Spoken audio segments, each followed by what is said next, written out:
Picking just one zoo simulator or Tycoon to play can be tricky, and there are some new competitors you might be missing that are definitely worth a play. So these are the 8 best zoo simulators in 2025. Wait until the end for the best zoo simulator of 2025. Released in 2017, Zoo Tycoon 3 or Zoo Tycoon Ultimate Animal Collection is, while far from perfect, a great game for a younger player, somebody completely new to the zoo simulator genre, or someone who has completely run out of ideas for a YouTube series on zoo games. Zoo Tycoon 3 is probably one of the most simple zoo simulators I've looked at in this series. It's extremely easy to pick up and put down, and is definitely a decent starting point for someone not wanting to completely overwhelm themselves with a new complicated game like Planet Zoo. It's also extremely accessible. This game is very console friendly and available on Xbox Game Pass. Unfortunately, due to how simple it is very unfun for a seasoned zoo sim player, and there is very little room for any creative expression. Instead of playing more of a management playstyle, the player acts more as a zookeeper, but still, this game gets boring quickly, which is why it's so low down on the list. Wildlife Park 2 is a much loved contender among the community. While it's not featured on this channel yet, being released back in 2006, this game still holds up as a pretty viable choice for someone looking for a lightweight, nostalgic zoo simulator. Also, the fact that it's still available on Steam makes it more accessible than the likes of Zoo Tycoon 2, which takes a bit of googling to find. Some of the best bits of this game include an actually pretty solid terrain tool for its time. It definitely gives other games from this era a run for their money. I also like how the animals get knocked off their feet instead of teleported away when you make the land vanish from beneath them. What's more, the animal models are nothing to complain about. There is a huge variety of animals to pick from, and you have to carefully build their enclosures to tailor to their needs, otherwise they will be very sad indeed. Unfortunately, the UI is, well, interesting, but hey, they use the fun British spelling of encyclopedia. There's a really wide range of plants to pick from, ranging from the tobacco tree to about 6 iterations of the palm tree. It's a really strange mix, but there's a great variety, making it pretty decent for decorating your enclosures. The animal animations are absolutely appalling, but at least they have giant squids. We hadn't seen them since the original Zoo Tycoon in 2001. Speaking of the Zoo Tycoon series, at number 6 is Zoo Tycoon 2.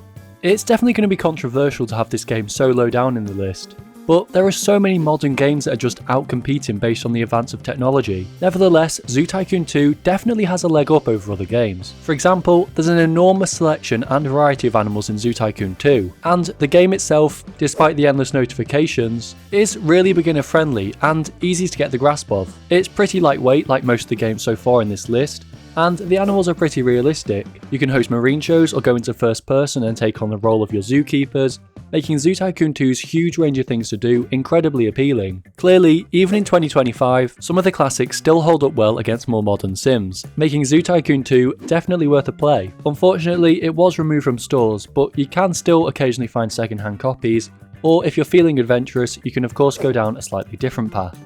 I'm not going to include any more retro Zoo Tycoons in this list, but if you want to see more on old zoo games, let me know in the comments. Parkasaurus is a really interesting zoo game that's quite different from the rest. In Parkasaurus, one highlight is how fun and silly everything is. From being able to tranquilize your own guests, to your Brachiosaurus going on a rampage and snacking on them, Parkasaurus is perfect for a chilled playing session without the constant stress that usually comes tied in with a zoo management game. There's a huge amount of merchandise and food stores that, with research and milestones, you can customize to feed your guests humongous hot dogs. It's really funny. Another thing about Parkasaurus's guests is that at the end of each day, they leave snarky reviews about your park. Interestingly, also, the management system in Parkasaurus is focused around an office where you can manage each aspect of your zoo. To get new food or gems to buy new dinosaur eggs, you have to head into town and purchase from Kale with Kindness or the Egg Hut. Overall, Parkasaurus is perfect for serious or non-serious gamers, and with such a reasonable price on Steam, it's no surprise that it made it into the top 5. It's so easy to put down and pick up, and definitely one of the most beginner-friendly and easy to get the hang of games I've ever played. But is it better than the next game?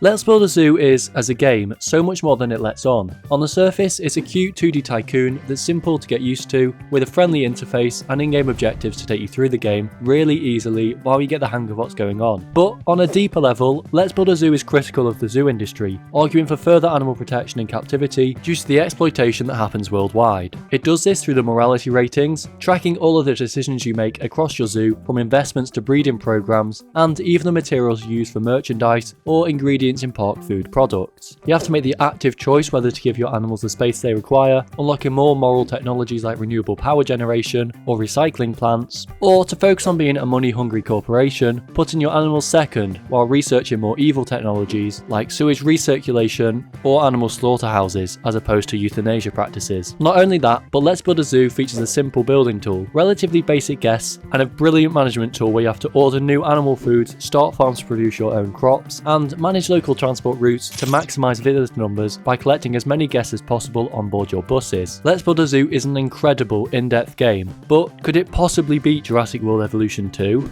Jurassic World Evolution 2 is an incredible game. It definitely helps it out by being so well integrated in the Jurassic World universe, with the Jurassic World database, and the fact that all of the buildings and decorations are taken straight from or inspired by Jurassic World. You can even switch the styling up to recreate Jurassic Park. You can tell a lot of thought went into this. The dinosaurs are scary and really nicely modelled, but not realistic in the slightest. A pretty epic thing in this game is that the dinosaurs can have battles. Whoa. The whole management system in JWE2 is really nice and thought out. Everything just works how you would expect it to. You can tell some real thought went into making this game as accessible for everyone as possible. If you're unhappy with how your rangers or medical teams are handling your park, you could always take control of them and their vehicles and just do their job for them. Placing objects and buildings in the game is about as annoying as a Roblox building game, as it can be quite difficult to get the same level of detail and accuracy as Planet Zoo. But for a lot of people, this is more of a relief than a burden. This means that this game can be enjoyed by everyone, even those not willing to put in the hours detailing each enclosure. It has a forest brush tool because yes,